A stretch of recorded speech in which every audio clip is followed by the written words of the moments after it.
नमस्कार, मैं हूं नंदिता पुडेशिया और आप देख रहे हैं डीएनपी इंडिया। आज मंथन में हम बात करेंगे वेल्थ टैक्स की। दुनिया के 100 से ज्यादा अरबपतियों ने मिलकर एक अपील की है। उनका कहना है कि उनसे जितना टैक्स वसूल किया जा रहा है वो काफी नहीं है, उनसे और ज्यादा टैक्स वसूला जाना चाहिए और अभी वसूला जाना चाहिए। सुनने में ये अपील बहुत अजीब सी लग रही होगी, लेकिन इसके पीछे कारण है एक रिपोर्ट जिसमें ये कहा गया है कि दुनिया में आर्थिक असमानता बहुत ज्यादा बढ़ती जा रही है। ऑक्सफैम की रिपोर्ट में ये बात सामने आई है कि देश में जो ये आर्थिक इनइक्वालिटी है वो इतनी ज्यादा बढ़ गई है कि इसे आर्थिक हिंसा का नाम दिया जाना चाहिए। इस भीषण आर्थिक हालात से गंभीरता से लड़ने के लिए दुनिया के 9 देशों के 100 से ज्यादा अरबपतियों और करोड़पतियों ने मिलकर दुनिया की सरकारों को और दुनिया के अमीर कारोबारियों के नाम एक चिट्ठी लिखी है। इस चिट्ठी में लिखा गया है कि वर्ल्ड इकोनॉमिक फोरम में वैचारिक कंसल्टेशन से दुनिया में बढ़ती आर्थिक असमानता की खाई को पाटा नहीं जा सकता है। इसके लिए जरूरी है कि दुनिया के वो अमीर लोग अपना कर यानी कि टैक्स को ईमानदारी से चुकाएं, जिनकी वजह से दुनिया में ये आर्थिक असमानता सबसे ज्यादा बढ़ी है। कहाँ कितना टैक्स लगाना है ये देश की सरकारें खुद तय कर सकती हैं। फिर भी सुझाव के तौर पर बताया गया है कि $5 लाख तक संपत्ति वालों पर 2%, $5 करोड़ तक 3% और 100 करोड़ से ऊपर की संपत्ति वालों पर 5% का वेल्थ टैक्स लगाने का सुझाव दिया गया है। बजट 2022 से पहले फाइटिंग इनइक्वालिटी एनालिसिस इंडिया ने देश के 24 शहरों में एक सर्वे कराया था। इस सर्वे में करीब 3000 लोगों को शामिल किया गया। टोटल लोगों में से 84% लोगों का ये मानना है कि कोरोना काल में मोटी कमाई करने वाले धनी लोगों से सरकार को ज्यादा टैक्स वसूलना चाहिए। दरअसल कोरोना काल में ही देश में जो ये आर्थिक इनइक्वालिटी है वो बहुत ज्यादा बढ़ी है।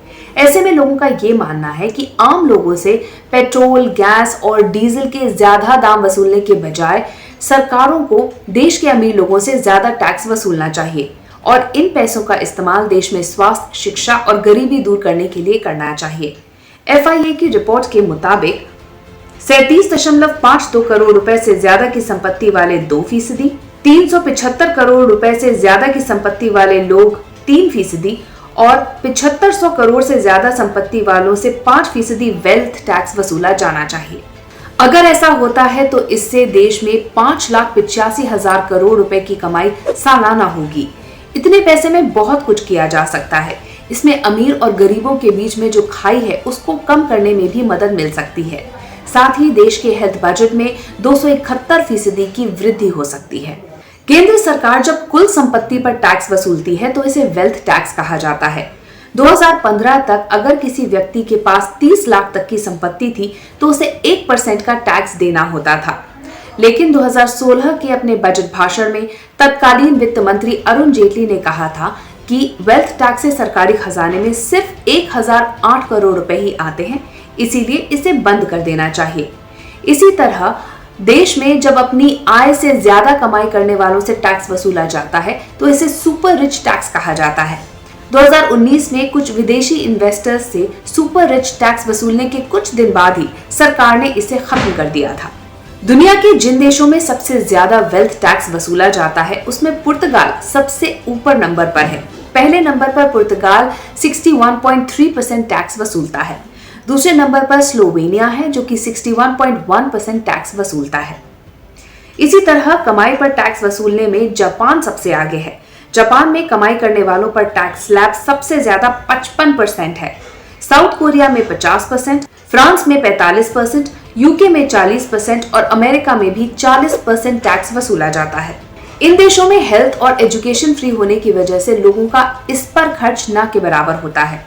भारत में सबसे ज्यादा टैक्स 30% वसूला जाता है। सालाना नौकरी या फिर बिजनेस करने से जो लोग 15 लाख रुपए से ज्यादा कमाते हैं उन्हें 30% का टैक्स भरना होता है।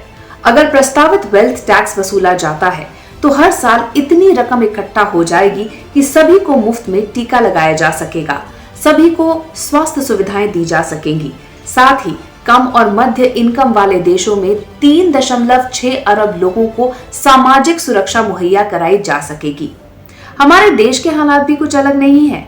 ऑक्सफैम की रिपोर्ट के मुताबिक हमारे देश में 98 अमीर लोगों के पास इतनी संपत्ति है जितनी कि भारत के 55 करोड़ सबसे गरीब लोगों के पास भी नहीं है।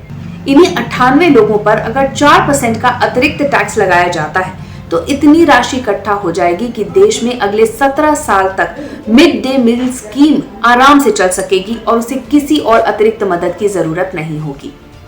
पर हमारी इस रिपोर्ट के बारे में और वेल्थ टैक्स के बारे में आपकी क्या राय है, कमेंट सेक्शन में जरूर लिखिएगा।